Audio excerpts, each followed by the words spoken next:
I didn't learn what you and I know when it comes to finding the right investments, to working with investors, to creating true value in that. Traditional education is not designed, for the most part, to teach you how to be an entrepreneur. We're joking around about this before the podcast started. If you want to make money, figure out how to solve a problem. That's what entrepreneurs do. I'm super positive. I'm super optimistic when it comes to the state of the world, because I think that America creates the best environment in the world for entrepreneurs, and entrepreneurs are the ones that solve problems. It's not college. College doesn't solve your problems. Politicians don't solve your problems. Entrepreneurs solve problems.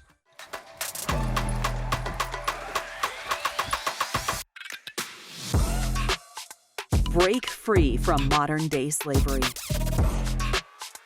Live the freedom trinity of financial freedom, time freedom, and location freedom. Live in true fulfillment with a foundation of growth and balance in health, relationships, spirituality, and having fun doing what you love most. Let us show you the way. Welcome to Freedom Hack Radio. Welcome back to another episode of Freedom Hack Radio. I'm your host, Bryce Robertson. And today, my friends, we have the man, Christopher Larsen, in the house to help teach us about profitability, talk about his amazing journey, and help a lot of entrepreneurs out there get to the next level, which is literally the brand that Christopher Larsen has created. He has a Next Level podcast. He's also an amazing author, and he is a successful syndicator. He's an awesome bloke. He's an athlete. And Christopher Larsen, welcome to Freedom Hack Radio, brother. It's exciting to have you here, man. Bryce, it's so good to be here. And what a wonderful intro. What a wonderful intro. You got me beaming here. I'm all fired up now. Beautiful. Well, while you're beaming, the place I always like to go first is what's giving you the most gratitude today, brother? Yeah, gratitude. So this past weekend, and Bryce, I know you and I talk a lot. I did my first duathlon I've ever done. So I raced bicycles for over 20 years, but I've never done a triathlon, never done a duathlon, because I really don't like to run that much. I love to ride my bike. I spent a lot of years doing that. But my son and I signed up to do this duathlon. So he signed up for it. I signed up for it. He's 12 years old. So he did his first duathlon. I did mine this past Sunday. And the time that I get to spend with my family and really getting to see my two young boys start to grow into young men just makes me very grateful. And the reason is my father passed away when I was 5 years old. And I did not get to have that experience with my father. And it's something that I really cherish getting to experience with my two boys. That's amazing, man. And I'm seeing it firsthand, the things that you guys are doing and like the competitions that you guys compete in, also the events that you go to, the traveling that you're doing. He's living a pretty freaking rock star lifestyle, man. Does he get it yet? Or is he just think, hey, this is what life is? We do talk a lot about gratitude. And the way the world works in our family, Bryce. And I know it's something that's near and dear to your heart, with respect to educating others in the possibilities that are available out there in the world. The thing is, as adults, we already kind of know how the world works. As children, especially, my boys are 10 and 12, they're kind of sheltered, right? They have their own little world. They don't see a lot of the rest of the world. So we have tried to give them some experiences that allow them to see how fortunate they are. And we talk about it as well. We talk about money. We talk about the way the world works and how money works within the world. And we sometimes do, we have issues, we have challenges with them as any relationship, whether it's children or whether your partner. And as you and I have talked about in the past with respect to the importance of having a good partnership in your life. And when we have those challenges, I try to illustrate how, they're very fortunate, and it's not that we don't have enough.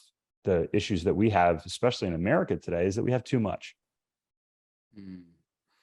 I know this is something that's like really close to your heart too, because at Next Level, you're teaching entrepreneurs how to get to the next level, young entrepreneurs specifically, because that's our future. And also, I believe you've started to branch out and like educating the youth, like younger kids, in a book, I believe. Can you speak to that? Yeah. So thanks for bringing that up. So, look, Bryce, we founded Next Level Income to help educate people, to help educate and give opportunities for people to achieve financial independence. So our website, nextlevelincome.com. We have our book also by the same name, nextlevelincome.com. By the way, if you're listening today, you can get a free copy and I will send you a copy if you go to nextlevelincome.com and click on the book link. But yes, I also have, if you go to nextlevelincome.com/kids, you can get a free copy of a book that kind of like yours, it was a collaboration. So I was invited to write a chapter on helping children become more financially confident and really helping parents become more financially confident to help their children. And I think, there's a lot of talk these days in terms of both sides. You see how financial literacy, like it was just mandated in South Carolina. I live in North Carolina, right down the road across the border in South Carolina. They mandated financial literacy courses. I saw they mandated it earlier this year in Florida. I think that's fantastic. Then you have the other side of the spectrum where you have the government saying, hey, if you've put yourself into debt to go get an education, and you meet certain criteria, we're going to wipe out $10,000 of that debt. I find these things at odds with one another. And I think that, if you're going to say, hey, we're going to grant you basically this gift, some might call it a bribe if you're on a certain side of the political aisle, of $10,000 to pay off a portion of your student loan. Well, maybe you should have something that says, hey, you need to pass this financial literacy course so you don't do this again, or so you don't teach your children the same lesson that you were taught and they go through the same experience.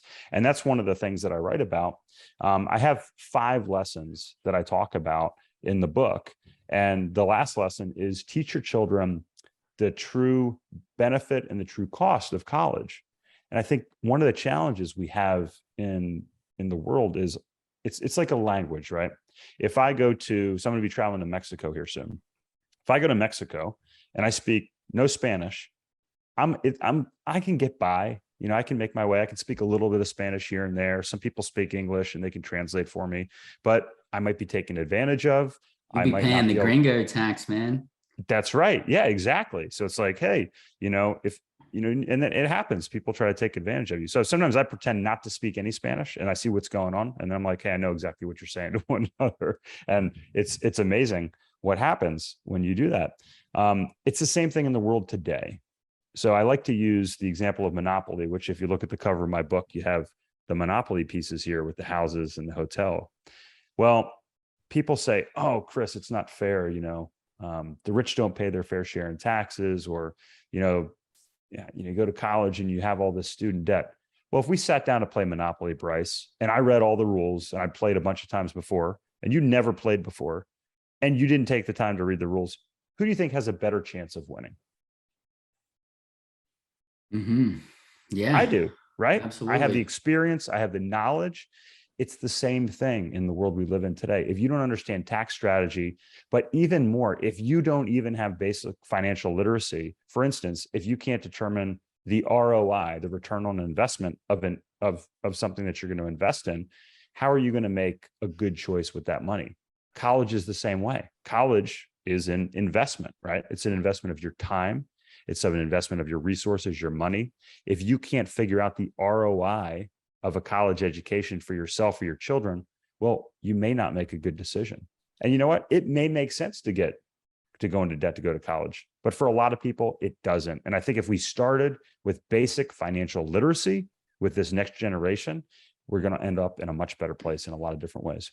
And the interesting thing about that is that you could go to university for like 4 years, 8 years to learn something, to get a stamp on it. And, it's a long drawn out path and it's expensive, where this financial literacy piece is actually 3 feet within our reach. And all we have to do, if we're not financially literate, is carve out, say, 8 hours to sit down and read a book. Yeah. And the return on investment after that is after 8 hours of dedicating some time. Maybe you're doing half an hour a day for 16 days or 1 hour a day for 8 days, or maybe you sit down and do the whole thing. But after 8 hours, you can have financial literacy. And then it's like those horses that have the blinders on and they're just seeing like this. But then, boom, read Chris's book, take one of his courses, it's lifted. And now you actually see what's really out there. It's really interesting how close this is within our reach. That's the thing that I just find so mind-boggling. It's not this huge, big, complex thing that we have to learn and do a bunch of courses, and like, you just have to understand how the money game works. And it was designed to be confusing with confusing words for a good reason. Sure. Yeah. And I think, listen, I have a really good friend. Actually, we rafted the Grand Canyon together. So we spent almost 3 weeks in the middle of nowhere in the Grand Canyon. That was one of my favorite spots there, which is why I have that picture on my wall. And it truly was a life-changing adventure. And he's an engineer. He's kind of dry, and he jokes because he's an upper middle class white male, and he says things like, and he's joking around, but he's not. He's like, why would I want the status quo to change? Like, if people say, hey, you should come out and support this cause. And he'll say to them, why would I want the status quo to change? And he challenges people. He wants to see kind of the way they're thinking. But the point is, if you've gotten to a point where you understand this, there's no incentive for you to change the game. So if I'm playing you in Monopoly and I've read the rules and I'm winning, there's no incentive for me in the real world to teach you the rules, because I'm winning. I have a competitive advantage. If I spent the last 20, 25 years building my skill set and my knowledge, why should I be expected to give my money to somebody that hasn't taken the initiative or doing that? And I'm being a little harsh here, but my point is, you can't expect someone that is winning the game, whether they're a politician or they're a business person, to come to your aid. Only you can assist yourself. And I was sitting there having a conversation with a young man. It was more than 5 years ago, but it was less than 10 years ago. And he said, college should be free to everybody. Everybody has the right to a free education. I said, but they already have that. And he looked at me and he's like, what do you mean? I said, everybody has a free education already. I was like, I don't understand why you think that we should pay for college for everybody. And he just stared at me, and I pulled my phone out of my pocket and I held it up and I said, it's right here. I said, there's more knowledge in the palm of your hand than I had when I was your age, or when I was your age and went to college. He's about 15 years younger than me. And the thing is, I have an MBA in finance, Bryce. And what I can tell you is, what I learned in that program was conventional knowledge. I didn't learn what you and I know when it comes to finding the right investments, to working with investors, to creating true value in that. Traditional education is not designed, for the most part, to teach you how to be an entrepreneur. And look, we're joking around about this before the podcast started. If you want to make money, figure out how to solve a problem. That's what entrepreneurs do. I'm super positive. I'm super optimistic when it comes to the state of the world, because I think that America creates the best environment in the world for entrepreneurs, and entrepreneurs are the ones that solve problems. It's not college. College doesn't solve your problems. Politicians don't solve your problems. Entrepreneurs solve problems. Yeah, that's a great point. And I keep driving home that we live in a world of balance of 50% positive and 50% negative. And that goes down to the most micro to the most macro in the universe as well. And so said differently, we can expect 50% reward, 50% challenge, regardless of what we do. So if that's going to be the landscape, wouldn't we want our challenges to be more exciting challenges, which is something that you and I spoke about before we jumped on this call together, is that we have our own internal challenges with things that are happening with business and growth. But like, they're pretty cool challenges to have. Whereas on the flip side of the coin, there's people over in the UK right now. There's like 10% of people in the UK that can't afford to have the heating on in their house. And they literally have to choose between the heat on in their house or food in their mouth. 10% of people in the UK. And that's mind-boggling. That's a challenge. That's a legit challenge. Challenges are not going to go away, but they can be replaced with higher quality challenges if we take care of the financial piece and get a little bit educated and start making some moves. And so love that. Really, it's up to us. You spoke on it before, to keep our power in-house. Because if we outsource our power and give our power away and delegate to somebody else to solve our problems, they might solve it at the expense of something else that we wouldn't have consented to give away. That's right. I think in a lot of circumstances right now, freedom could be that blank to be filled in that people could be offering in exchange for, save me. And so this is an opportunity for us to stand up, especially in this country, this amazing country built on strength. And, so many people from all over the world are actually looking at this country as being like the last savior of freedom. And what it really takes, I believe, is for people to stand up and to take their own power, take control of themselves. And it's really, really much easier than many of you think. Pick up Chris's book. How long would it take to read your book front to back if you sat down? I know multiple people who've read it less than 2 hours. So you could, I designed it. It's only, look, if I'm opening it right now, I forget exactly how many pages it is, but it's a small book. It's 100 pages.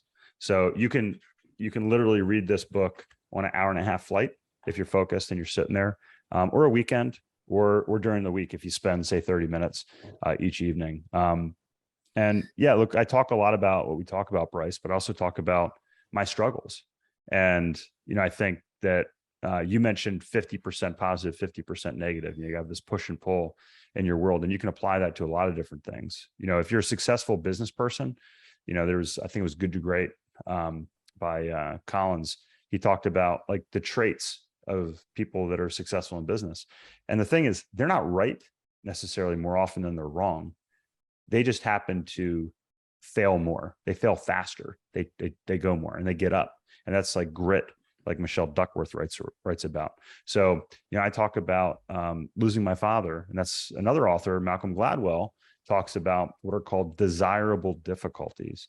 So if you're struggling in life and you're listening today and you're like, yeah, Chris, it's easy for you to say, or Bryce, it's easy for you to say, you've achieved that. The thing is, we've both struggled, right? And the message is, if you go through difficulties early in life, and this goes back to kind of bringing it full circle back to the children and kind of the future of our country, I believe if you struggle early in life, you have an advantage later in life, because I believe that everything compounds in our world. Money compounds, right? Absolutely. Like compound interest. I believe time and experience compounds as well. So if you go through something early in life, and you can say, well, hey, this isn't so bad. I had a guy that worked for me. He was a Green Beret, former Green Beret. Okay. We'd have a really bad day. I used to work in the hospital. So I worked in the hospital for 18 years, and have a really tough day, some challenges, things didn't go well. Maybe the surgeon was upset, and he'd say, well, at least I didn't get shot at today. At least I didn't get shot at today. That's what he would say. That was his perspective. And he was very resilient because he'd been through some really rough stuff in his life, like actually being shot at, right? In war zones. Okay. That's pretty bad. So if you're having a bad day and you're thinking, oh, this is a really bad day. Okay. It's a really bad day. Somebody try to kill you today. Somebody shoot at you today. Are you sleeping in a ditch, cold and wet? Because if you've done that, you've gotten up, if you've run, 40 miles, if you've, ridden, 10 hours on your bike, and you're like, okay, I didn't die. That didn't kill me. I can get through that. David Goggins says, hey, when you hit your limit, you're probably only about 40%. And I think that's one of the lessons, that if you go through difficulties and you realize that didn't kill me, you're probably going to be stronger later on in your life. And on the David Goggins, I actually realized that literally by taking on one of the challenges that he threw out there called the 4x4x48, where you run 4 miles every 4 hours for 48 hours. And when I got into the second day, I think it was like my second run on the second day. I still had 4 more runs to go. Something happened, and I broke through. Like, I thought I was at my limit, and I just broke through. And like the whole end of it, like the last run, I ended up doing 10 miles and I just went for it because I was just super energized. And Wow. I had heard him say it before that when you think you're at 100%, you're only at 40%. But I didn't actually know what that felt like until I went through that challenge. And it's pretty Give me amazing. goosebumps, buddy. Yeah. Give me Yeah. goosebumps. Yeah, and like, the best UFC fighters out there are usually kids that got picked on at school and bullied, Yeah. Yeah. which seemed terrible at the time. And then they turned it into conquering. So while Yeah. we have the time here to take a little bit of a deep dive there, can we wind back the clock a little bit? And can you take us on the journey of what it's been like to be Christopher Larsen, what your youth was like, and then how you turned any of these things into what you've created today? Yeah. So look, first off, I want to say that I truly believe I'm very fortunate for being born in America, and I've been given certain gifts. And, whether you believe that's, by nature, or the universe, or God, I would say yes. I think we're all very fortunate. We're all gifted. We're all talented in our own ways. So I've been given a certain set of gifts. I was born into an environment for a reason, to help put me into a certain place. But I grew up in a firmly middle class, neighborhood. My father died when I was 5, and we didn't have a ton. He was an entrepreneur, so he'd set things up pretty well. But when he died, the income stopped. He had a little bit of life insurance. My mom was smart enough to set that aside, so my sister and I had a little bit to help get us through college. He had Corvette collections, so she sold those off to help us. But it was challenging. I mean, my grandmother made her clothes. I remember I never liked vegetables very much when I was young because I thought vegetables came out of a can. And I'm going to tell you that canned vegetables suck. That's why I have a garden today, because I like to eat fresh food. I like to eat great food. And, I buy really good groceries. We eat really good meals. And part of the reason is, when I was younger, we didn't get that. Like going to Sizzler. I don't know if everybody that's listening has been to a Sizzler steakhouse. I don't even know you can call it a steakhouse. But that was a real treat for us. I remember when I got Little Caesars pizza at a friend's house for the first time, I thought how great that was, because we never had like pizza like that. But it wasn't that bad. We lived in a really solid middle class, home growing up. The big thing is my mother was there for me to help support me as a student. She was a teacher, and she made sure that I got good grades, and she supported me in baseball and basketball and those sorts of things. She ended up remarrying when I was 11. So I have a stepfather. And they were supportive, but they didn't really hold me back, Bryce, but they also didn't push me. And some people may say, well, that's not great. They didn't push you towards things. But the interesting thing is I had to kind of make my own path, and I had to convince them to help me. So I started racing bicycles when I was 14. And look, you're talking about the UFC fighters. I walked home from school, and, growing up in a neighborhood that's, kind of like on the track, so to speak. Like, we had some rough kids, man. I got picked on. I mean, I got beat up on the way home from school, and I wasn't a big kid. So I learned how to develop relationships. I learned how to talk, I learned how to talk my way out of stuff. So if there was an altercation, I kind of like learn to talk my way out of things, and do that, because I didn't have the skill set to, if you're in 3rd grade and there's a 6th grader that's twice your size, there's only so much you can do before you get your ass beat. And the alternative is you just don't get your ass beat, right? So it's like, okay, let's avoid that situation, and do that. But it also led me to kind of yearn for, like freedom and an escape. And when I was 13, I got a mountain bike. It was when in the early 90s, mountain bikes were coming into being. I was like, I want a mountain bike. I'll never forget that feeling of getting to ride my bike and like leaving the neighborhood. I felt like I can do anything I want at this point. So I developed this real passion. And I'll also never forget, I was getting chased one day in the neighborhood by this kid on a bike, and I started to ride away from him, and he couldn't catch me. And I just rode away from him. I was stronger than that guy. So next year I get this mountain bike. I get invited by a family friend from church to ride to Annapolis, which was 10 miles away.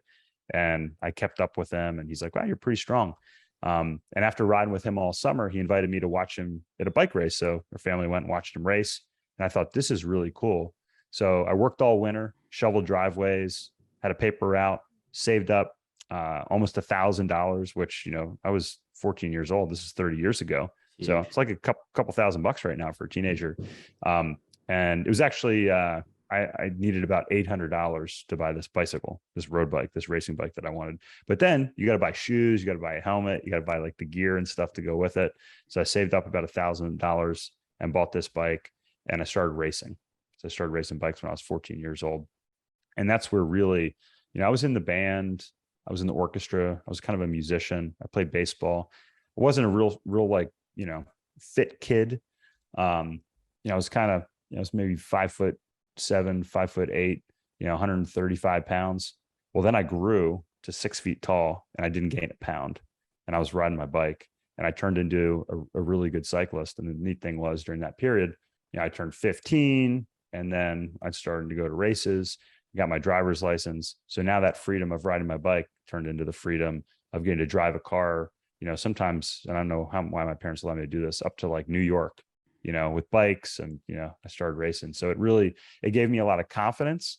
It taught me the discipline to train. It taught me that you can, the skills that you might have might not be what the world thinks they should be. Cause like I was playing baseball and basketball, like typical, American sports. Cycling, by the way, is the second most popular sport in the world behind soccer. But in America, It's not real popular, right? So I kind of found this sport that was for, kind of outcasts. I feel like I never really fit in. I was kind of a little bit of a black sheep, because I didn't really conform to, the way the world worked. But I found this sport that I fell in love with, and it gave me, all these life lessons along the way. That's interesting. I think being a black sheep is probably a savior these days. It's probably that you're on the right path. When you're riding your bike in the later stages of it, have you ever gone to that point psychologically where you're kind of like riding away from the people behind you that are chasing you, kind of like the kids that were chasing? What's funny is, Bryce, I don't know if I've ever actually consciously thought about that between that day and today. Mm-hmm. But going back in time, having you ask me that question, kind of thinking about it, I don't ever feel like I was riding away from something. But I will say this, cycling, when you're riding for 2, 3, 4, 5, 6, I mean, I've ridden my bike more than 10 hours at a time before. It's a very meditative experience because, you're focused. You have to kind of go internally to maintain and drive that strength, especially when you're pushing your limits, just like running or any other physical endeavor. So if you're listening, you're an athlete, you know what I'm talking about. When you're reaching your limits, especially in an endurance sport, typically, you're not going 100%. You're going at, say, 70% for a very long period of time, right? And that's the neat thing about cycling. You can push yourself and bury yourself kind of over and over again, because you can always just like skip a couple pedal strokes and sit on your saddle and then keep pedaling again. You go up a hill, then you go down a hill and you coast. And then you're like, all right, I'm going to keep pedaling and do it. And what for me, when I was training, a lot of times I would kind of pick a rival in my head that I was trying to beat. And racing specifically became a very emotional experience for me. And that's one of the reasons I quit racing now that I have children, is because I would use all of the emotion to my advantage. I would use the positive and I would use the negative, and I would take all of that emotion from both sides, and I would push it inside of me, and I would channel that emotion into physical energy. That's huge, man. That's amazing. I watched a documentary the other day, something about like his nickname was Chainsaw, and he's a downhill mountain biker. Can't remember what his name is. But he ended up winning like the World Cup, like fully one year, and he won individual races in the downhill World Cup as well. Yeah. The interesting thing is like he had speed. So he would go down these gnarliest courses with like super tight turns and trees and rocks, and he's just bombing down. He was going so hard that when he was in the air, he's pedaling, like he just didn't stop. He was just like going for it. And when you were explaining what you were explaining, I was kind of like envisioning that. I'm like, he's not even stopping when he's in the air. Like there's no use to it, but maybe he gets a little bit extra momentum, but he's just like so committed to going for it. Doesn't matter if he's got traction or not. He's spinning those wheels. Yeah, no, it's and that's another cool thing about cycling. There's so many different disciplines in cycling. You have downhill mountain biking, which is almost like riding a mountain bike. You have track cycling, where you have guys that are built like literally like football players. Some of the best track cyclists in American history, they literally pulled these guys off the football field and put them on a bike. I mean, they're 200 pounds, just jacked, you know, Monster legs. Yeah, and then you have guys that are that race the Tour de France that are 140 pounds soaking wet, and they can go up a mountain with the speed of a motorcycle, and some of these motorcycles, it's wild. Like they'll go up these climbs and there's so much torque being put out that some of the motorcycle engines fail and the cyclists just keep going. It's wild. Yeah, that's wild, man. Yeah. So how did all of this convert to you becoming an entrepreneur, and how has that all played out up to where you're at today? But before we go there, I just had a quick little thought in my mind. Sure. How did you end up getting that like 800? Because I know you're a capital raiser right now. So that was maybe your first like capital raising experience or attracting money. How did you get that first like $1,000? Yeah. So it's interesting. I'll never forget when I was a kid, my sister and I shared a bedroom kind of in the back corner of our house. And we had this dresser, which seemed like, it seemed like it was as tall as the ceiling now. But it was probably like 5 feet high. And I would put my money on top of the dresser. I'd stack it up. So I was always kind of a saver. And I remember I was at camp one year and, they said, hey, I had a good work ethic too. It's like, hey, whoever, we're going to pick up trash. And I had one of the counselors were doing awards, and they gave me this award because I picked up the most trash out of anybody. And I got a Snickers bar. You know what I did with that Snickers bar? I stuck it in the freezer and stayed in the freezer for months because I was like saving that Snickers bar for some moment in time when I would, want it more. And I don't know if like in my head, Bryce, just having that and knowing I could eat it whenever I wanted was more important. But I did the same thing with money. The thing is, my mom would take this stack of bills that I would accumulate and she'd stick it in the bank. But I was always a good saver. So I had a paper route. And then, this is what really taught me that you don't want a 9 to 5. So I had friends that would work part-time, and minimum wage back then was like $5, right? So they go work at their job and they get paid like $20 a day after school. And, they work for like a month and then they pay tax, right? So, what is that? $100 a week. So they make say $400, working in a part-time job, for a month. Well, I would go and I would rake leaves in like, these affluent neighborhoods where my stepfather would do jobs, or I'd shovel driveways. I'd make that much in one day or 2 days in one weekend. So, I would shovel driveways in the winter. I would do leaves in the fall. I had my paper route. And then the neat thing was I saved that money up pretty quickly, like just in a season, over a fall and a winter.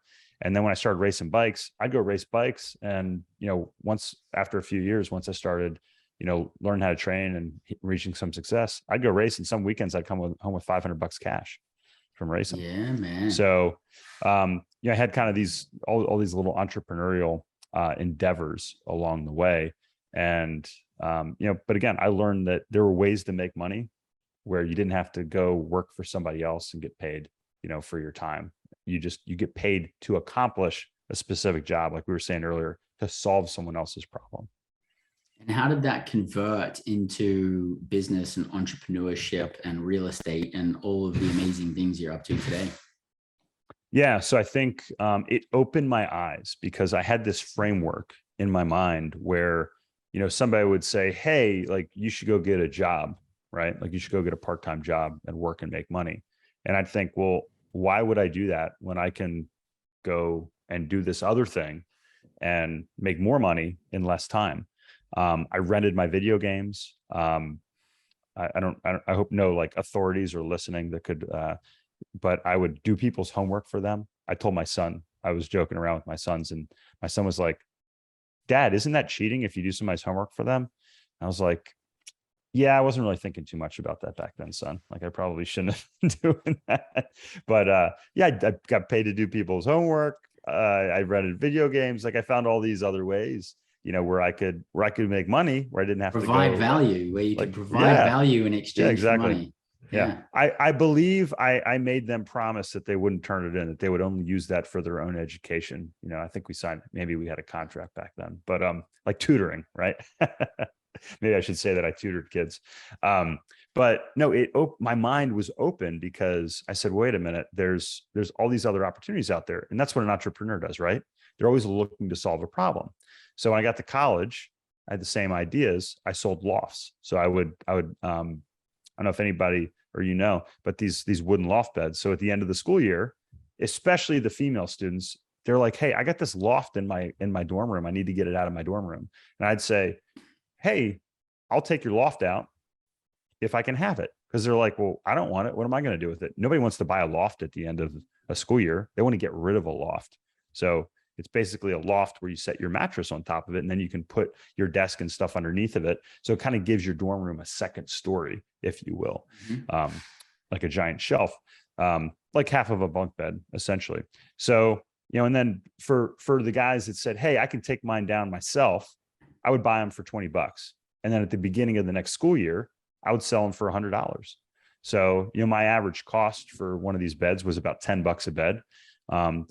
I spent my time, I'd move them, I'd store them over the summer, and then I'd sell them at the beginning of the year. And I actually had a deal with one of the local churches where I would give them a nice big donation so I could sell them in their parking lot, which they loved.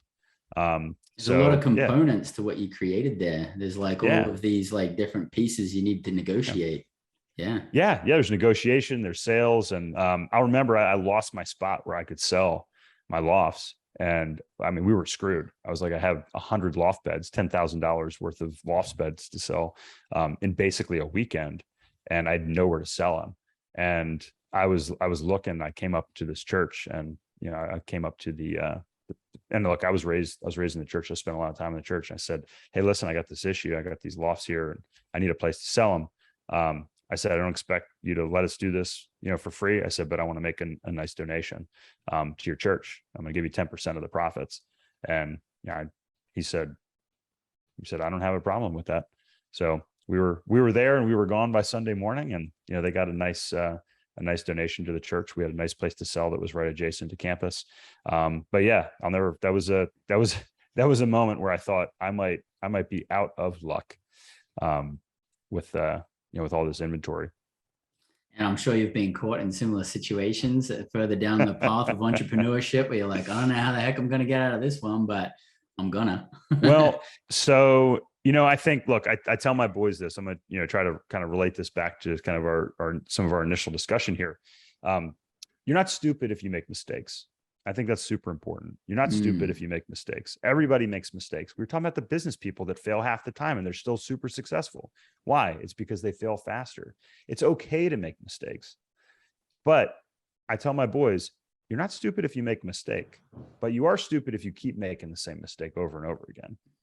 That's not intelligent. And I say, look, if you make a mistake, learn from that mistake. So if they do something, I'll say, all right, boys, what did you learn from that? So what I learned was you need to have a contingency plan in place. And I spent almost 20 years in the medical device industry, right?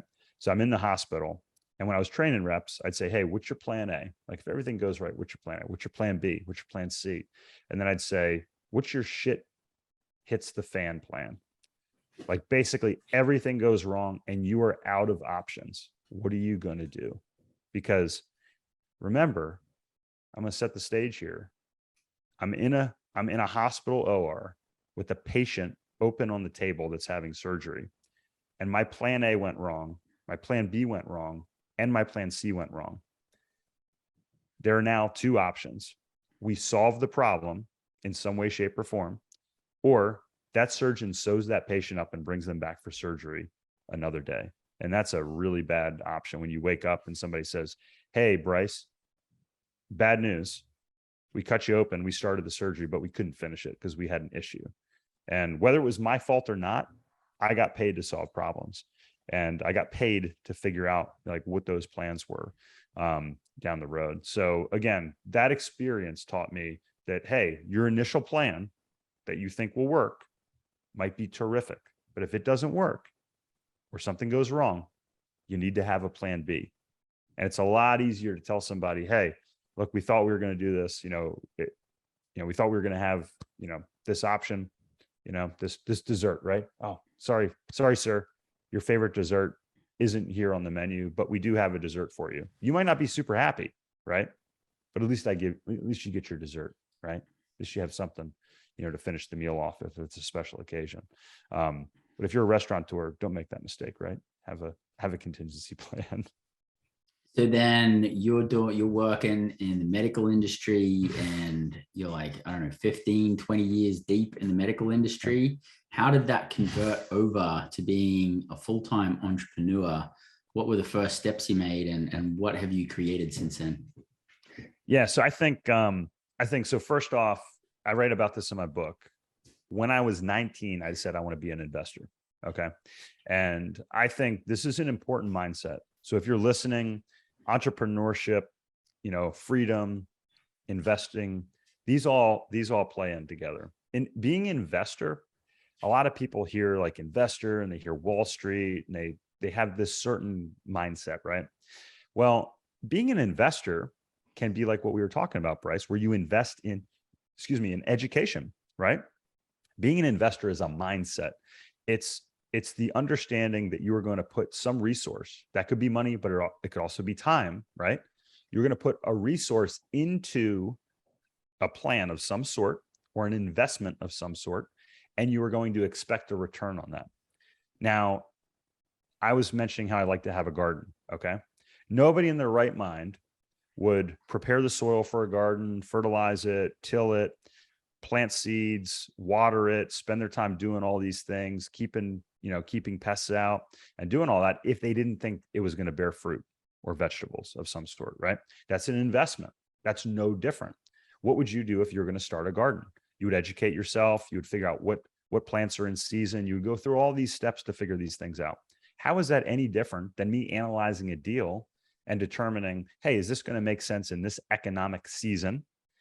How much time, how much effort, what kind of plan do I need to do to put it into this investment? And what is my return on the other side going to be? And oh, by the way, how does that compare to all these other options that are out there? If you've ever planted a garden, you're investing. You're following the same exact roadmap that you and I do, Bryce, when we look at all these different options that are out there. So that same family friend, Clint Provenza, when I was in college, that he got me into cycling, he gave me a money magazine. And I'll never forget, it was talking about starting a Roth IRA, which we'll talk about how I think you should not put your money into a 401k or retirement or retirement plans. We can have that conversation. But the more important part of that about that article was it talked about compound interest. And it talked about if you put a small amount into your Roth IRA every month, you'll be a millionaire by the time you're 65. And I was like, it was compound interest. I was like, whoa. I was like, all right. So I started learning everything I could. This is my freshman year, everything I could about the stock market investing. I became a day trader. So I was day trading and I was now I'm a junior in college at this point. I'd quit cycling. My best friend had passed away. And that really put me on a different mental track because I thought, well, wait a minute. When your father dies when you're young, you don't have a lot of perspective.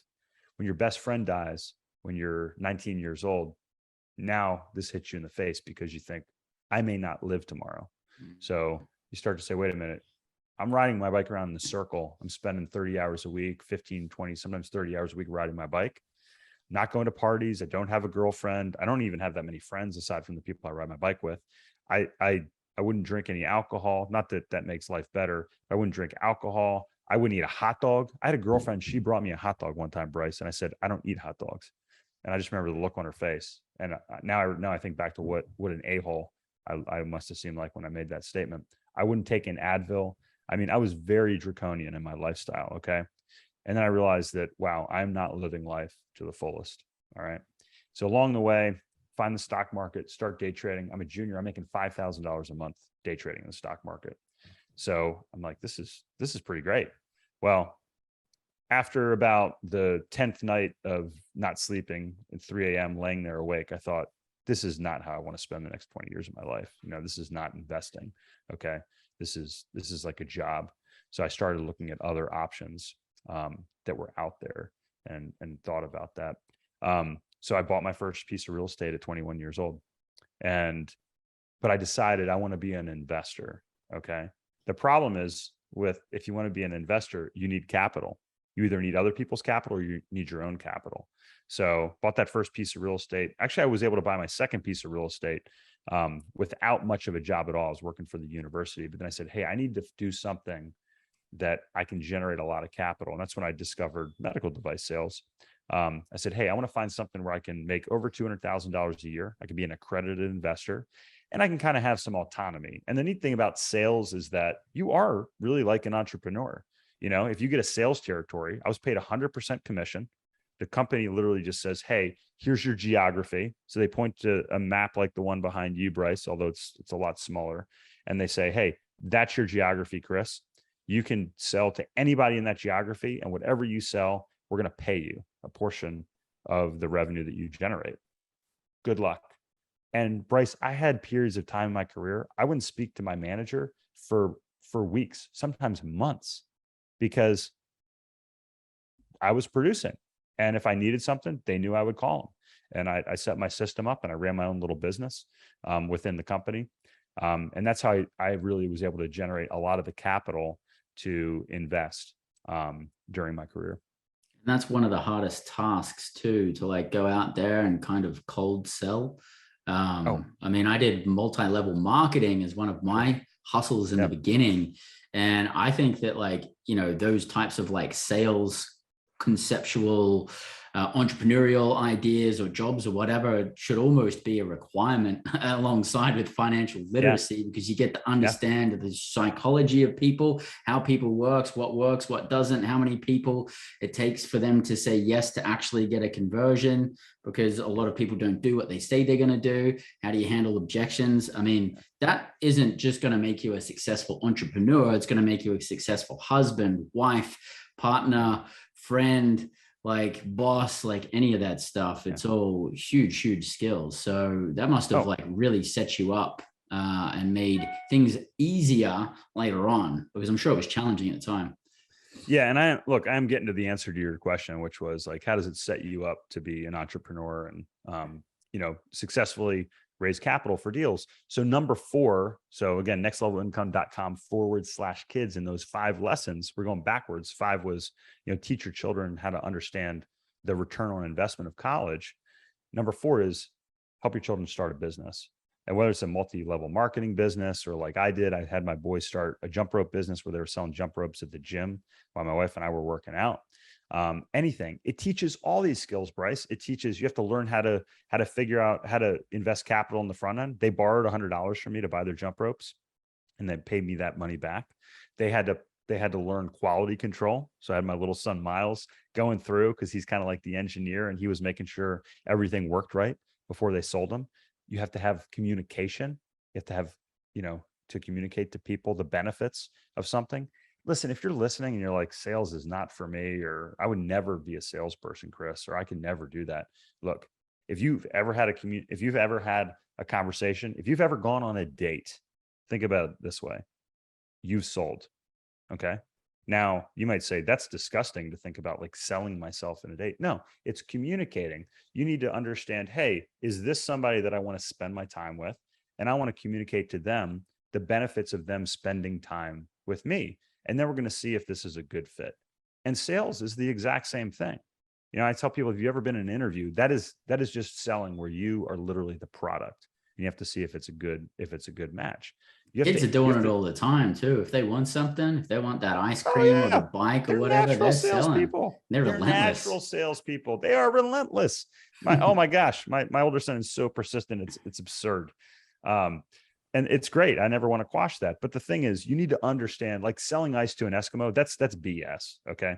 That's a bad salesperson. That's an unethical salesperson. Unless the Eskimo doesn't have clean water, right? Then you can say, hey, you need some clean ice, you know, to have whatever cocktail or whatever it might be. But you need to understand, what is the problem that your client or prospective customer has? You need to understand your solution. So you have to be educated. You have to understand that solution that you have.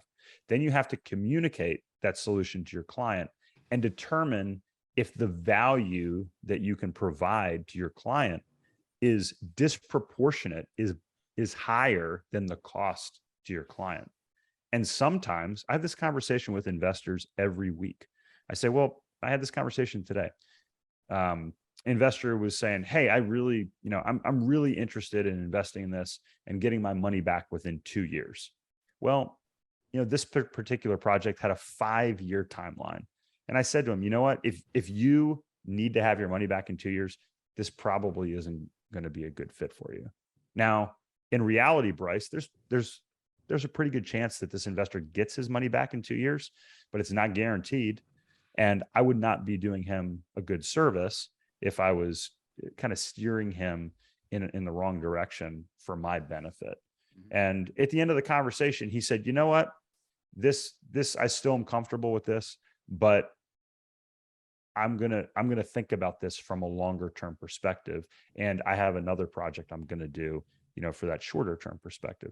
So, the thing is, if you're selling, if you're trying to solve a problem, I think it's always better to be honest and upfront, especially with the downsides. And that's something I can talk about, like when something went wrong in the OR. But it's always better to be upfront when there's issues and be clear, because you want a long-term relationship. That's what you want to build your business on. Yeah. And the kind of the hard thing with like sales, I suppose, is that in the beginning, we don't have a track record. So that's like the hardest part, probably where we feel like we're convincing people. But once we have a track record and we've delivered on our promises, and the device or the thing we're selling or whatever it is has delivered on what it was going to deliver on, then the tables shift. Everything changes, which is a position I know you're in right now. Now, when you offer an investment to your investment group, like sometimes like not everybody can fit in because there's so much demand, which is a whole nother challenge as well. But you've already kind of proven the theory that your investments deliver, and you've got a solid track record. So how did this convert into you creating what you've created? Yeah, so it happened intentionally, but kind of by happenstance as well. So I started off first as an investor, as I mentioned before. So about 10 years ago, I invested in my first multifamily deal. I had a single family portfolio, and I was self-managing that. And I had this point in my life where both my boys were born. My wife went back to work, and my wife, Bryce, she's an architect, and she goes back to work part-time, and both my boys go into daycare. And at the end of the year, I'll never forget, it was 2012. Both boys were in daycare that year. My wife worked almost the full year. We looked at our taxes at the end of the year. We looked at our finances. We were doing our kind of year-end planning and wrap up.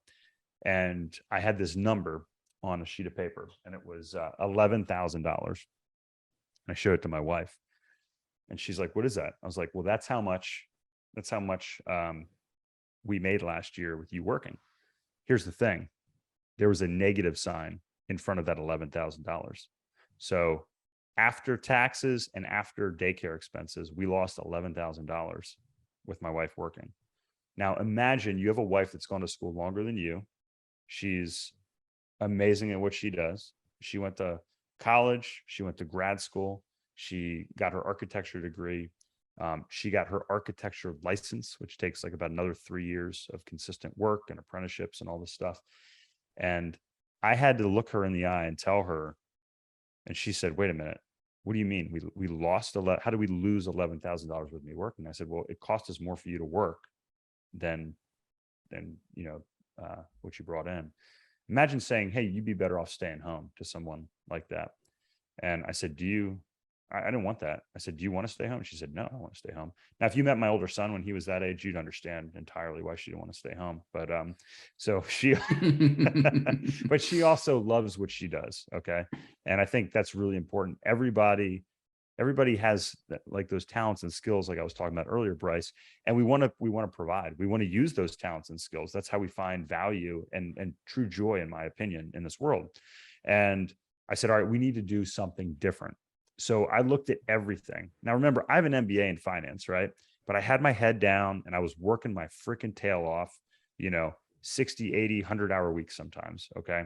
I would work sometimes 7 days a week, sometimes months on end. I worked 10 weeks straight one time. I worked 7 months on call with 10 days not in the hospital one time. I mean, just real long stretches. I know you've worked long stretches during your your life too. You understand what I'm saying? Like, it's being in the hospital, putting your head, being in a mine. I mean, you're under fluorescent lights, not a lot of natural light. It can be pretty grueling. I spent 3 nights sleeping in the hospital, working 24 hours, 3 days in a row. I didn't have a lot of time to look at other stuff. I didn't make it. So I picked my head up. I look at my investment portfolio. Again, MBA in finance. Do you know what our return on our equity was in our real estate portfolio at the time? What's that? 7% before Wow. tax. Yeah. So after tax, it was like 4%. Oh my. Yeah. And I was like, oh my goodness. So long story short, we discovered multifamily real estate and we made our first investment. Within 2 years, we'd sold off our entire single family portfolio. We moved everything into really commercial income producing real estate. And in 2015, formed a partnership with my first partner. And in 2016, we did our first syndication. So, I realized through all this that, hey, I have this scalable opportunity where I can, have better investments, better returns in these bigger projects. And then I also found out that there was a thing called syndications where I was a partner with these general partners that would put these deals together. And my original partner and I, we said, hey, we can do this too. Now we got help.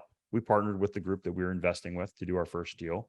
But then I realized that, hang on a second, if I feel this way, I said, I want to have an out. I want to be able to not have to be on call by the time I'm 40 years old. I want to look at other opportunities that are in life.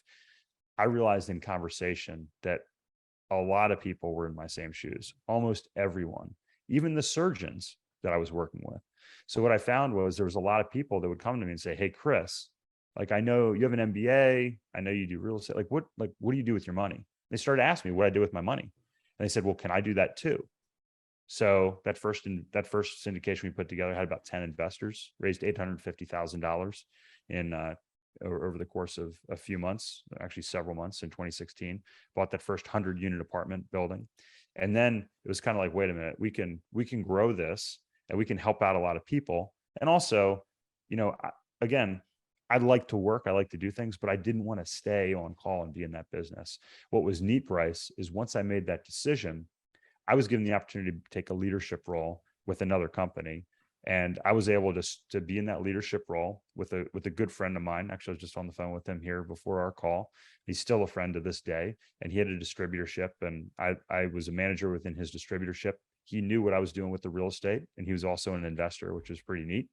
And I was able to grow that business alongside. So I was working a lot, like 16-hour days, but it was worth it. People are like, how do you do that? That's not sustainable. And I was like, well, it doesn't have to be, because I kind of know where my endpoint is. Mm-hmm. But the neat thing is, now I get to work with people that and share the message of what we do. That's why I wrote my book, to talk about, the value add strategy that we employ in the multifamily space. And, I get to teach people that, hey, you can create a path to financial independence. And when you do that, what happens is you get to do what you love every day. And when you get to do what you love every day, you make better choices in your life. You have more energy, you help more people, and ultimately you live a life built around purpose, not desire, not need for money. You built a life around purpose. And when you have a life built on purpose, that is an endless well of energy that never runs out. It's a super powerful point, man. It's like, I know before financial freedom for me, I was making decisions out of necessity, things I had to do. I have to pay the bills. I have to work X amount of hours a week to pay the bills. If I want to go on a vacation, I have to work X amount of hours. In addition to that, I want to build a business on the side, and like all these things were dependency. But then when I became financially free for the first time in my life, I was in a position where I'm like, I can make a decision based off my heart and my soul right now. And then I just thought, wow, imagine a world, or like even a city or a small geographical location where the majority of people are making decisions based off their heart and their soul, not off need and necessity and, circumstances. Like, what a powerful planet that is to live in. I think it's amazing. A lot of people would say, well, that sounds like, a utopian society. We can create that through socialism. And, well, here's the problem with that. If you don't earn it, you don't appreciate it. If you don't earn it, you don't appreciate it. And I think that's really important. And if you look at, and I write about this in the chapter that I wrote for that children's book about the Vanderbilts within 2 generations lost the equivalent of $2 billion. Okay. It's incredible. And maybe it may have been a couple more than a couple generations, but anyway, basically losing $2 billion is an amazing feat if you think about it. But the point is, if you don't earn it, you don't appreciate it. And I just had a podcast on with a gentleman by the name of David York, and he works with some of his clients are billionaires, are legitimately billionaires. And these are some of the lessons that he talks about, which are you need to teach your children to appreciate the businesses that your family has, to appreciate how to earn money. And I think it's Warren Buffett that said, give your children, I'm gonna have to paraphrase because I don't know it exactly, but you want to give your children enough so that they can do anything that they want to do, but don't give them too much so that they don't do anything at all, essentially.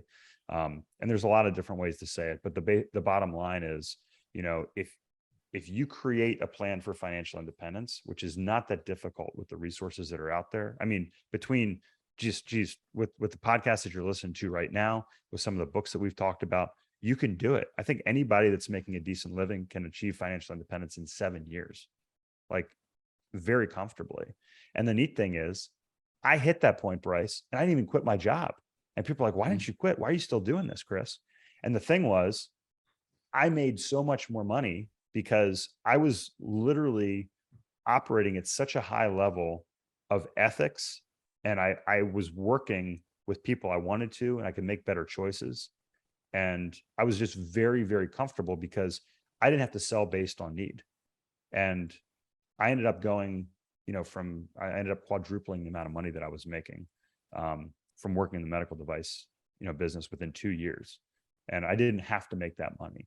So it's just neat when you don't have to have it, as Vince Vaughn says in Swingers, act like you don't need the shit and they give you the shit for free. Well, if you don't need the shit, you're going to get a lot more shit in life. Like it's just because you have an abundance mentality, you've already, that you can live how you want to live, and then you start to attract money. And I think that's something, again, it might sound a little ethereal to some people, but the universe is an energy game. And if we're not radiating the right energy, then we're not going to attract, the right things and the things that we want in our lives. And having financial independence puts you in a state, like you said, where you can operate, or have at least the ability to operate at your highest level. Yeah, and trending in that direction, the more the compound growth happens and exponential growth. And then that's where it gets to a point. And, we're talking about it from the financial perspective. It could happen if you're an athlete as well, or if you're an actor. And that's where people are like, oh, they're an overnight star. No, they're not. They've been exponentially compound growing for the last 10, 15, 20 years. Even the Red Hot Chili Peppers, before they became famous, they had 12 years underground before they became famous. And now they've got decades on that. Yeah. Oh, there's so many examples, Bryce. And I mean, that's the thing. Like a lot of people are like, oh, wow, dude, you just up and quit your job. It's like, well, that first piece of real estate was at 21. It took me a solid 15 years to really get to the point where the real estate was generating enough income for us to be, comfortable. And again, I got to tell you that, my level might be different than your level. If you're listening, I wanted to have enough income coming in for a family of 4 with 2 kids to, live a comfortable lifestyle. But there's different levels of that. You got to get to that point where you can cover your basic expenses first. And if you're disciplined, then that's kind of the first level of financial independence, I think. And I know firsthand, in alignment with Chris's brand, he actually is living next level. So it's pretty cool what you created, brother. I love it. And thank you, my friend. The house that your wife designed and you guys built together is absolutely phenomenal. And, you've created some amazing stuff. So you're fortunate. Thank you. To dissect that timeline a little bit more, you said 15 years from first purchase of real estate until you reach that point. And you weren't like just shooting for the target. You weren't shooting for the finish line. You were like running through the finish line and going bigger. But from the moment you decided to start investing passively into multifamily apartments until the point in which you knew you could retire, even though you didn't. Yeah. How long was that period there? 5 years. 5 years. That was 5 years. Yeah. Yeah. So really what happened was I started down the single family path and I spent 10 years just kind of letting that money. And now remember, we had the great financial, we had the Great Recession, right? From 2008 to 2012. So during that 10-year period, we had a 4-year period where, I didn't really make a lot of money in real estate. And people say, what are some of the biggest mistakes you made? The first one is I didn't hire a mentor fast enough. The second one is I didn't have enough cash. I knew the recession was coming and I tried to time it and I didn't have enough cash set aside. So I couldn't take advantage of a lot of the great deals that were there. I didn't lose any properties. I didn't really lose any money. So I had kind of stuck with my principles there. So everything cash flowed through 2008 through 2012, cash flowed through there. But I really didn't start buying stuff again until 2012.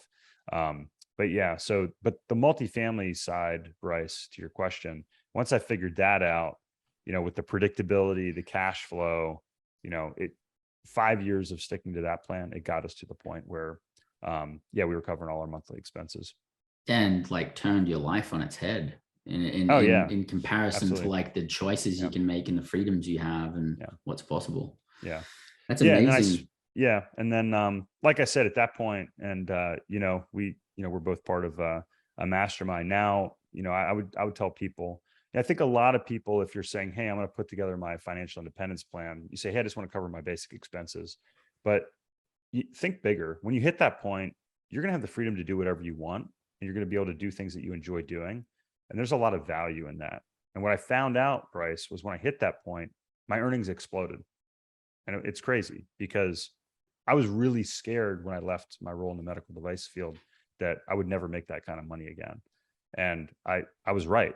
I will never make that kind of money again. I'll never make that little ever again, which is a shocking thing to say. I wouldn't have believed that if you told me that a couple of years ago.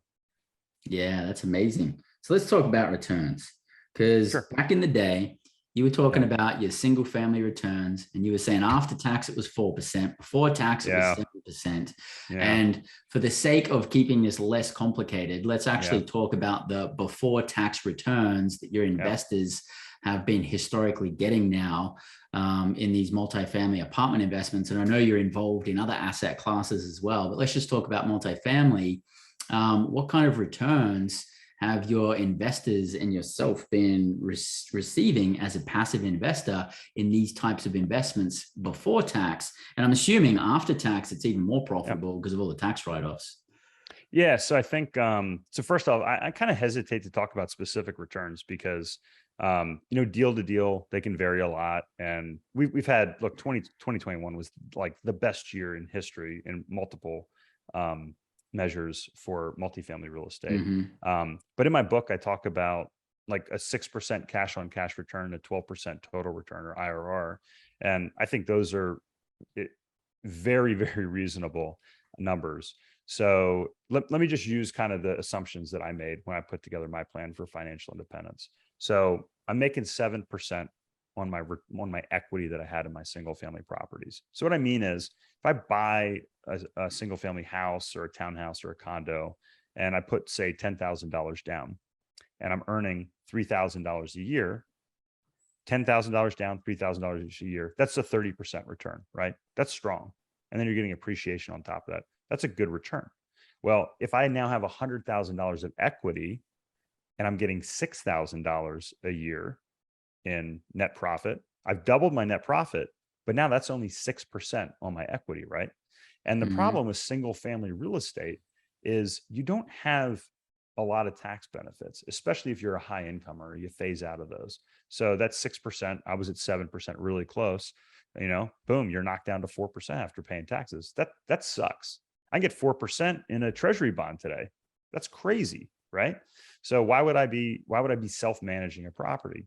So I said, okay, if I can get 6% cash on cash in a multifamily deal, and look, we just offered a deal to investors. It's in Myrtle Beach, and we're projecting a 6% average annualized cash on cash return. Okay. So it's a very reasonable assumption and something I can point to today. And by the way, if you want to learn about these investments, you can click on the invest link and we can set up a conversation and we can talk about if this might be a good fit for you. But I think 6% is very reasonable. And in my book, I actually use 12% as my long-term IRR. But you could use something like 14 or 15%, which is going to double your money every 5 years.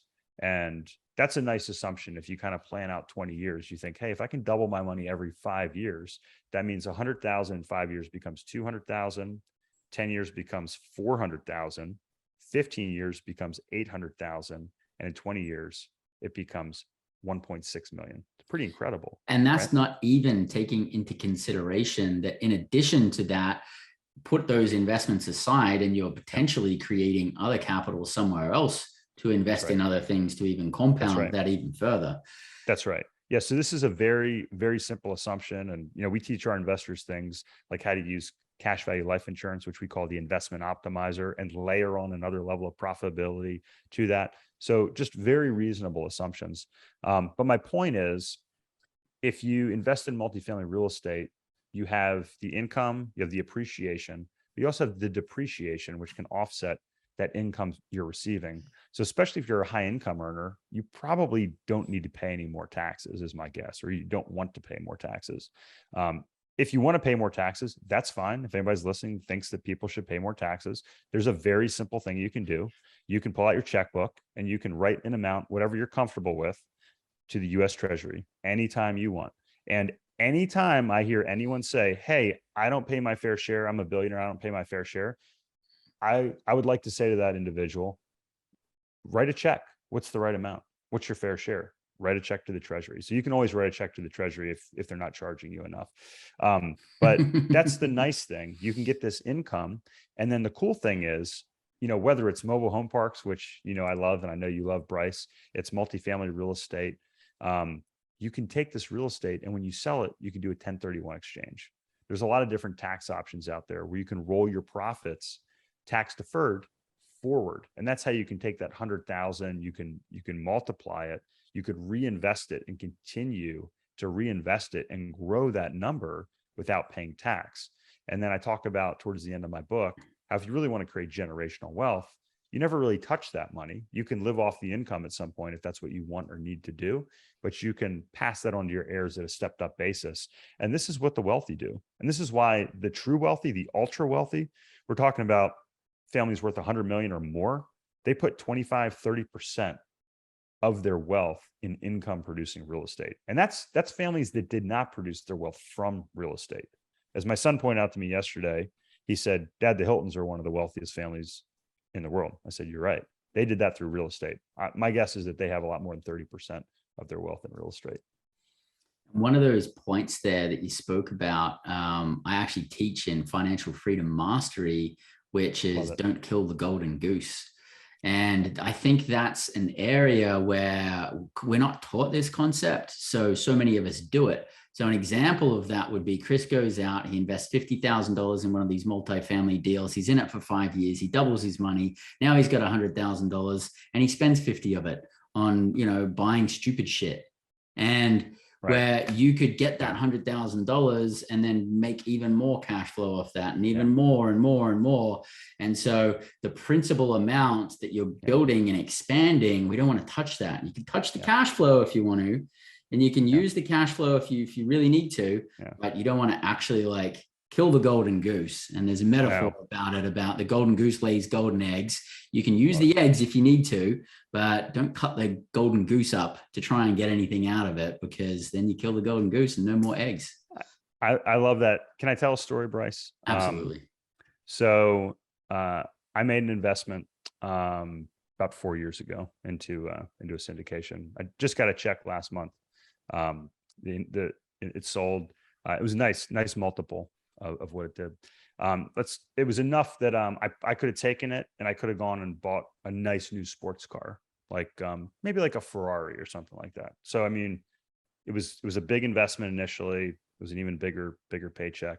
My younger son loves sports cars, and he's like, "Hey, Dad, I'm like, what kind of cars do you want to drive when you're older, Miles? He's got a list of them, like Bugatti and all kinds of these crazy cars. I said, all right, let's say one of those cars, Miles, is let's say it's $250,000. I was like, or does that sound about right? He's like, yeah, that's probably, some of these cars are about $250,000. I said, great. I was like, well, do you know what it would cost to lease one of those cars? And he's like, he has no idea, right, Bryce? But let's use an example. Let's say, and I don't even look, Bryce, I don't know what it costs to lease one of those cars. Let's say it's $3,000 a month. Okay. So I told my son, I said, look, I said, there's a couple ways you can drive that car. You can go buy it. So you can earn $250,000 after tax and buy that car. And I was like, would that be cool? He's like, yeah, I want a job where I can earn that much money and buy a car like that. I said, all right. I said, well, you don't always have to buy it. You could lease it or you could finance it. And he doesn't know what that is. I explained that to him. I said, so let's say it costs $3,000 a month. But I said, what if you were able to invest and grow that money to $250,000? I said, then you went and you invested it into another investment.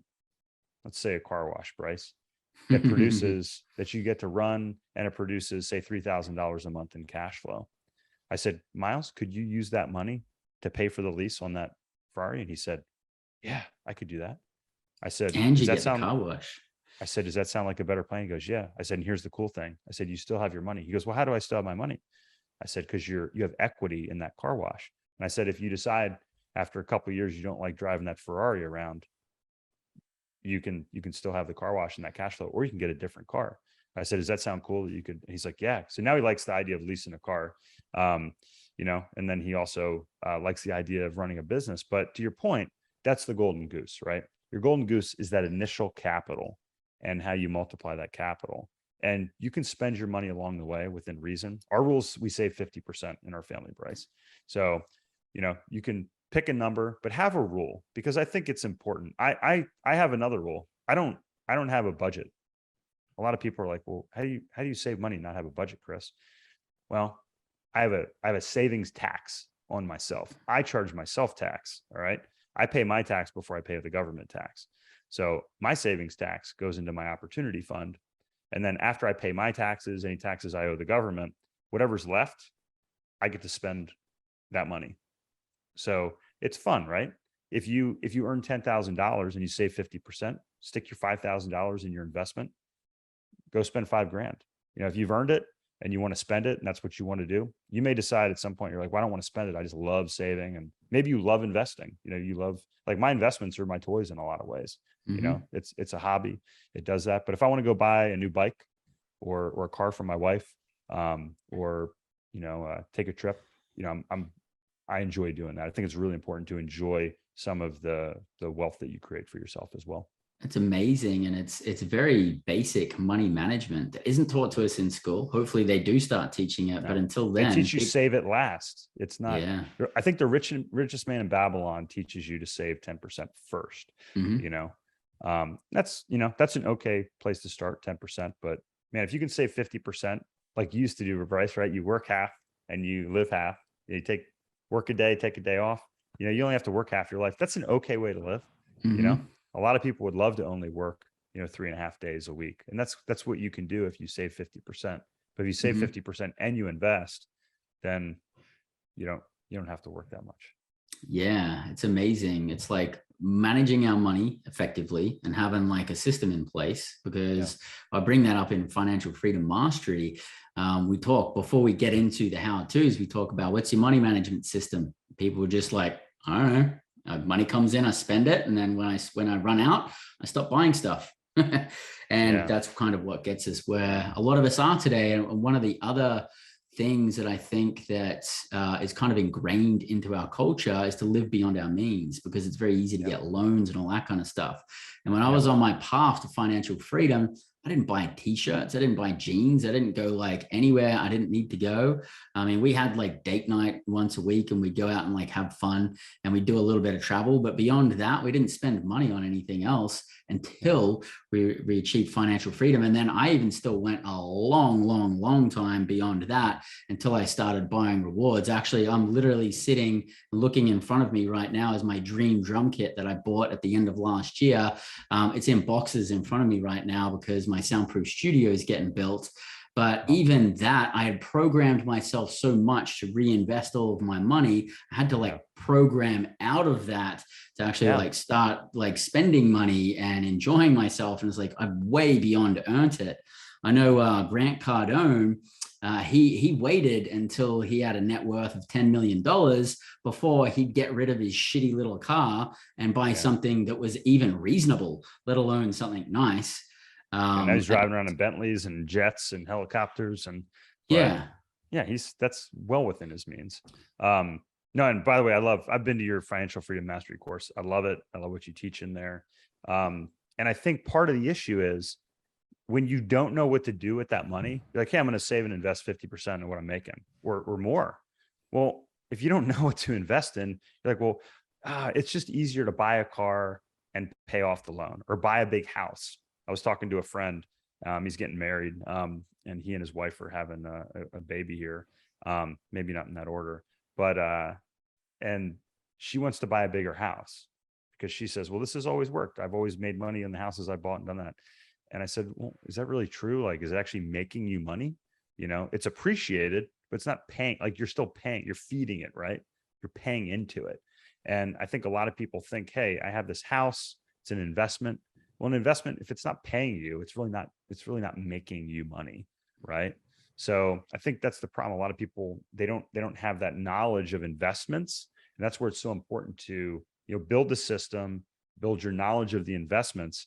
And then I was the same way, Bryce. It took me a long time to be comfortable with spending money. And then, once you get to that point, you do sometimes have to deprogram yourself. So if you're already there, if you love spending money, that's okay. Build your system to get the freedom. If you're that person that saves 75, 80, 90% of what they make, and, you're not comfortable, buying yourself, new clothes or a new car that's safer for your family, then let yourself live a little bit and be comfortable doing that, because life is about enjoyment and money does buy experiences, travel, food, health. You can buy more time with those things through your experiences. So I think they go hand in hand. And you just can't overdo one or the other. You have to do them in the right order. And we can spread our seed in the world. When we have the financial backing, we can be the difference we want to see in the world, and we can make that difference happen at a higher capacity. And you talked about assets and liabilities and all of this. It's all financial literacy, which you're going to find in Chris's book, Next Level Income. You're going to see a link for that in the show notes. And before we wrap up here, Chris, what's got you most excited about the next 12 months? Yeah, I think, Bryce, you alluded to it, and that's growth. I think there's a lot of uncertainty in the world. There's always uncertainty in the world.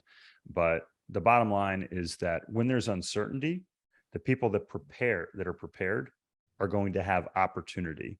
So I'm really excited about the opportunities that are going to unfold here for us in the next 12 months. And if you're worried, if you're anxious, if you're really concerned about what's happening in the world, educate yourself, prepare yourself. Listen to people like Bryce, check out his financial mastery course. You're going to learn about some things that are going to be real opportunities, I think, in the next 12 months, because when big shifts happen, the world changes. It doesn't change linearly. It changes a bunch and then not much for a while. So I'm really excited to see what the world has in store for us here. And just like the positive, negative conversation that we had before, when those situations arise and the uncertainty reaches its peak, people are either going to be in a position where they need someone to solve the problems, or they are going to be solving other people's problems. And right. I think that we're kind of at the 11th hour now to be able to start making some moves to put ourselves in the position of helping others, if that's the position that we want to be in. That's certainly the position I'm going to be in. And I know that's the position you're going to be in. And, we're calling all of our freedom hackers right now to actually step up and put yourself in that position where you can be the one helping people in need, because there's going to be some people who need some problem solved. That's for sure. Absolutely. And more specifically, just before we wrap up, what projects are you working on in the next 12 months that you're super excited about? Yeah. So look, we've built our investments on we built our investments in our portfolio on multifamily, on a base of multifamily, self-storage. One of the asset classes that I kind of joked around a little bit about this earlier, but one of the asset classes that we've really been jumping into in the past year are car washes. And, I think as returns have come down a little bit in certain areas of real estate, there's other opportunities for cash flow investments where investors are jumping in, private equities jumping in, that have healthy margins. And car washes are more of a business than a real estate play, right? There's real estate, usually about 25-30% of a car wash is real estate, but it's an area that I've learned a lot about. I've been to the car wash shows, personally own a car wash. I've had coaching clients with car washes. I've looked at them for several years now, but I think the next year is going to be really exciting with respect to that. And it's something that we've been offering to investors here lately as well. Beautiful. So we've got multifamily apartments, self-storage, car washes. Anything else on the horizon that's got you excited? Yeah, mobile home parks, which Bryce, we've been working on some stuff, and I think mobile home parks, are an extension of multifamily. They're probably the most affordable and perform very well. And then Bitcoin is something I've learned a lot about myself personally. I've learned in the past couple of years about. I think that it is. I was just reading an article today about inflation hedges, gold and silver, and I would put Bitcoin in that category. I mean, if you look at solving problems, if you look at places in South America that are having currency issues, if you look at Africa, there was just an article I read last week about a pan-African currency, about how it can solve a lot of these problems. I'm thinking to myself, I'm like, Bitcoin's already there and could do this. So I think, again, Bitcoin is a potential solution, to a lot of the issues, that we're facing in the world. And if you explore it, if you educate yourself on it, and you, I'll say, invest in it, then, I think there's a humongous opportunity over the next, not just year, but 5 to 10 years with Bitcoin. Yeah. And there's a lot of different opportunities in the space. You can actually buy it and hold it and watch it increase. You can lend it. You can get involved in Bitcoin mining. You can get involved in Bitcoin telemachines and all the services and everything on the back end. It's like, there's a lot of different avenues to go down there. Excellent. Beautiful. Yeah. Go for it. Yeah. And I think, listen, if you're interested in this quote unquote alternative investment space, which is silly, right? How did real estate become alternative? It happened because of Wall Street, right? And the same people that were poo-pooing Bitcoin, 2, 3, 4, 5 years ago, they're the ones whose hedge funds are now investing in it. Yeah. So don't listen to the mainstream advice. Educate yourself, listen to people like Bryce, and you can do really, really well. Yeah, I can't remember. I always get BlackRock and Blackstone mixed up. I know they're kind of doing similar things, but one of those guys just took a heavy position in Bitcoin. So, there's a lot of big players coming in. And I think that, we could look at some of the market indicators and stuff. And when big players are getting involved in something, they're not doing it for no reason. So, a little bit of food for thought. But at the end of this, I haven't even mentioned this yet, but Chris and we're not giving any financial advice. We're not CPAs, financial advisors, or anything like that. This is just completely us sharing our stories for educational purposes. You can go do what you want with this information, talk to your own advisors, and make your own decisions, because nobody knows your circumstances. But I've really appreciated having this conversation today, Chris. You're an amazing man. You got an amazing story. You have a profound ability to be able to pull lessons out of all of the challenges in life, no matter how challenging things get. And I really love what you've created with your investments for your investors, with your education platform and mentoring platforms. And, really to pull together and sustainably have the balance in what you're doing and have children and a wife and everything like that. I take my hat off to you, brother, because, you're doing some amazing things. So thanks for carving out the time today to come and share all of this beauty with us. Thank you. Thank you, my friend. Good to be here. Awesome. Any final words, mate? Listen, again, like we touched on before, there are a lot of problems in the world. There are a lot of challenges in the world. There's a lot of uncertainty in the world. But the answer lies within yourself. So look in the mirror, take responsibility, educate yourself, make the effort, and you can achieve whatever you want. Beautiful. Perfect way to wrap this up. And again, we're going to have links in the show notes here where you can access Chris's book. He's even got some free books in there, some freebies. You can find out more about his investments. So keep an eye out for the links in the show notes down below. And for all of our Freedom Hackers, this is Freedom Hack Radio. I'm your host, Bryce Robertson. Until next week, live large, live free. G'day, this is Bryce Robertson. I'm your host here at Freedom Hack Radio, and I truly hope that you got a ton of value out of the episode that we just shared with you.